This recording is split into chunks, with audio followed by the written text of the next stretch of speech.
What is up, Buttercup? If it's Thursday, and I'm connecting an album in my record collection to an album in my brother's record collection, why, it must be Collection Connection, the game that's just an excuse to talk about records. Today I'll be talking about the second album by Stiff Little Fingers, 1980's Nobody's Heroes, which is the record my brother, Plastic Eric, presented on Monday.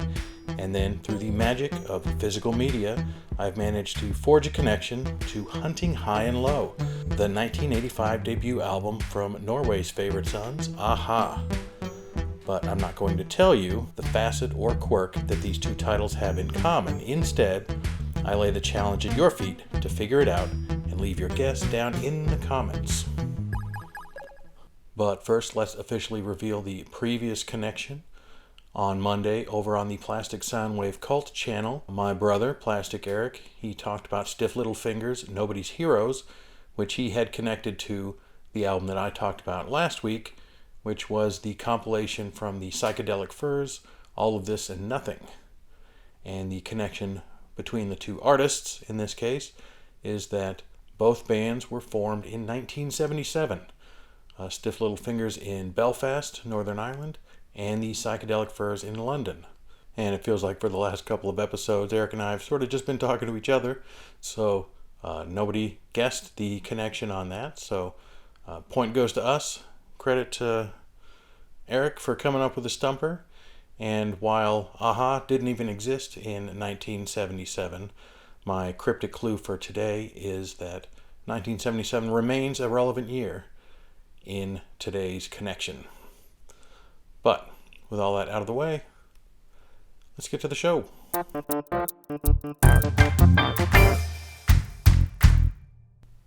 Alright, so as previously mentioned, Eric showed Stiff Little Fingers, Nobody's Heroes. Not an album that I am familiar with. A band that I'm only really familiar with from Eric talking to me about them in the last few years. It's surprising that they date back as far as they do.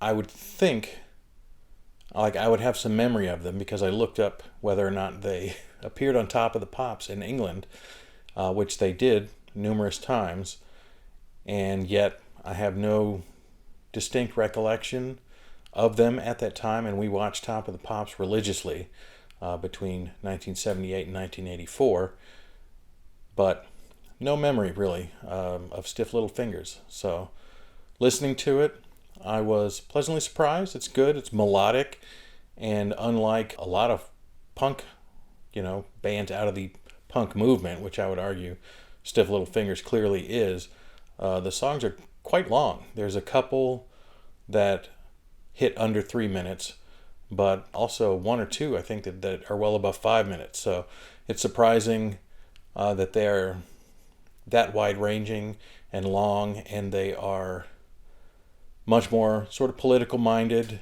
as opposed to, say, the Undertones, who also came out of Northern Ireland at about that time, but the Undertones were all about girls, and so very different tonally than kind of the hoppy fun times of the Undertones.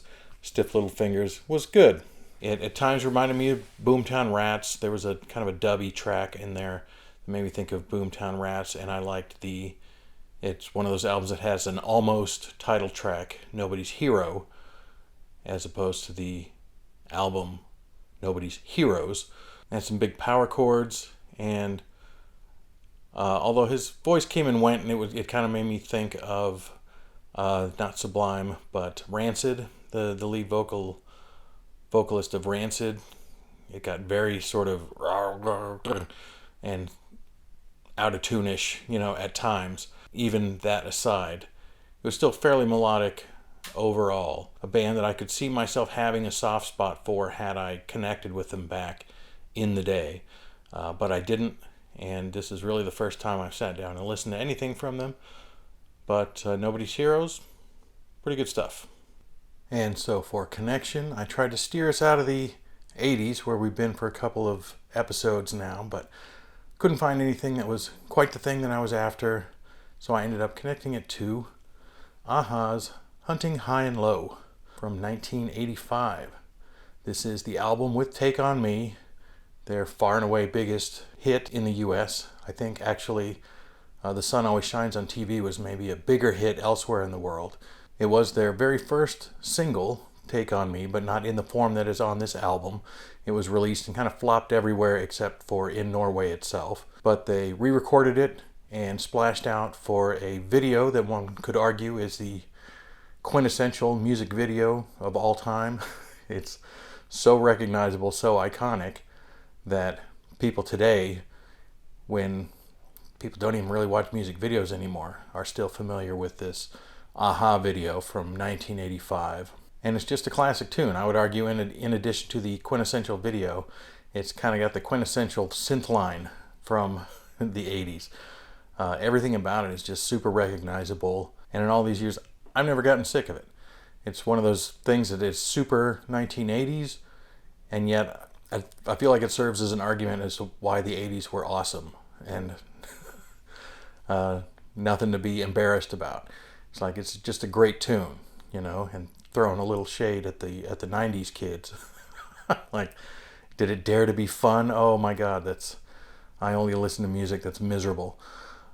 Certainly I listen to my fair share of miserable music, but yeah, it was a fun track, and it takes me back always. I remember hearing it on the radio at my Aunt Glenda's house that summer up in Northern California. We were visiting, and for some reason, even though it was on MTV constantly, and I saw the video a million times, there's something about it that takes me back to that summer specifically. So I have that sort of memory tied to it, and to a lesser extent, The Sun Always Shines on TV, which did make some headway, but not a ton, at least as far as airplay in the US.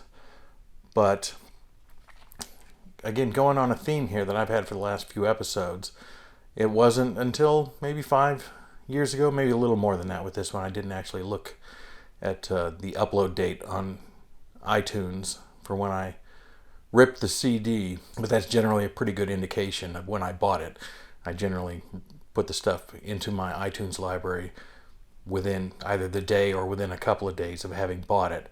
I had only owned 1990s East of the Sun, West of the Moon, I believe is the name of that album, which was fine, kind of.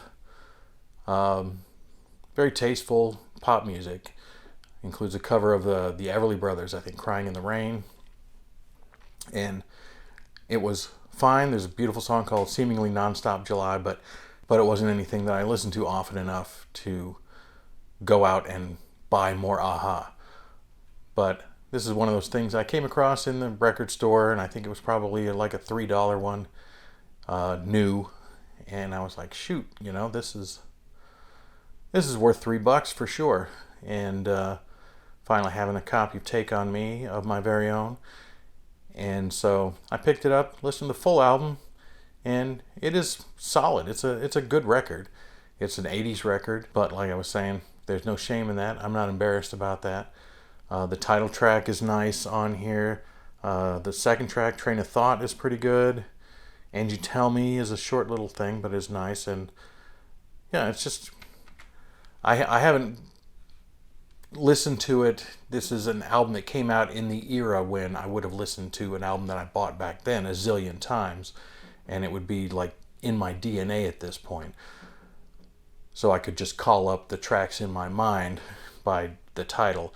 And I've listened to this a decent amount since I bought it, but always just sort of kind of as an album, but in the background doing something else. And so I'm not focused on the lyrics or which track is which.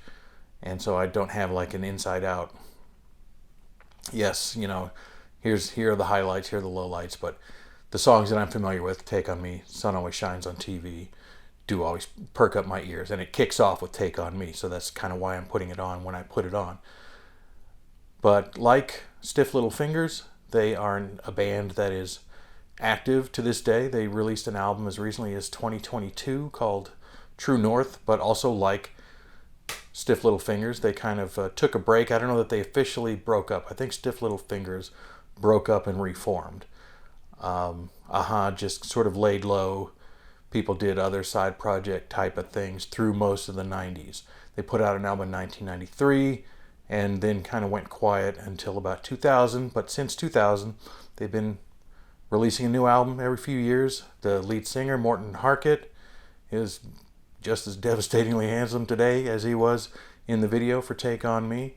So I think they're doing well for themselves. They're icons in the Norwegian pop saga. As pop icons, I know they have a big kind of death metal or gloom metal or whatever that specific subgenre of metal is in Norway. But as far as pop acts go, Aha, can't get much better.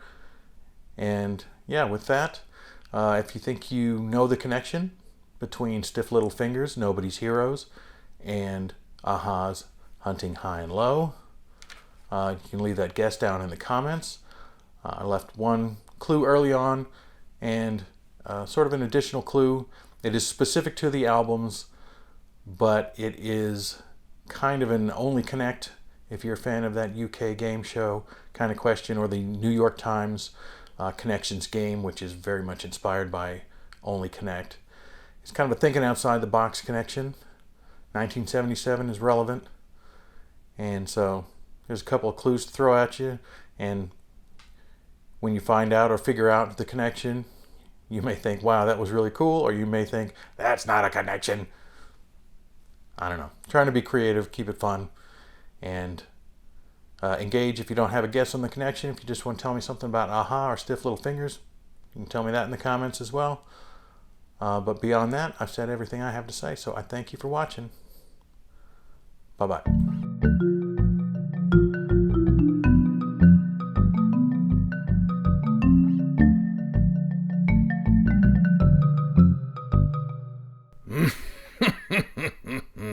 Good show, Ponsonby.